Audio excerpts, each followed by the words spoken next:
అదే పని మందిరాలలో మీటింగ్లలో పరిచర్య చేస్తున్న వారు ఒక్కసారి పరీక్షించుకునే రాత్రి ఇది.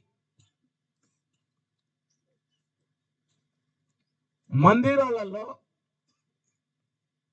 మీటింగ్లలో పరిచర్య చేస్తున్న వారు పరీక్షించుకునే సమయంలో ఉన్నాం మనం.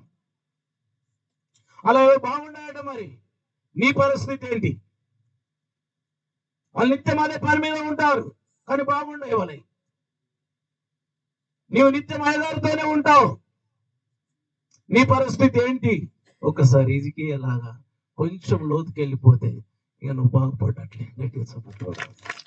కొంచెం ఈ వాక్యాన్ని నీ మనసులోకి తీసుకుంటే, అవును నేను ఎలాగున్నాను, యేసుప్రభు ఎలాగున్నాడు, యేసుప్రభుని వెంబడిస్తున్న దైవజనులు ఎలాగున్నారు, అందు గురించి నిలబడిన వారిని లేదా నడుస్తున్న వారిని లేదా ప్రభువుని వెంబడిస్తున్న వారిని గురిపెట్టి చూడాలని చెప్పాడు. గట్టిగా స్తోత్రం చెల్లిద్దాం. ఈ రాత్రి నీ జీవిత కాలం అంతా మరణ భయంతో ఉన్న నీతో ప్రభు మాట్లాడుతున్నాడు. ఏంటంటే ఆ మరణ భయంతో ఉన్న హిజ్కియా మరణము నుండి భయం లేకుండా బ్రతికించిన దేవుడు నిన్ను బ్రతికించడానికి సమర్థుడు.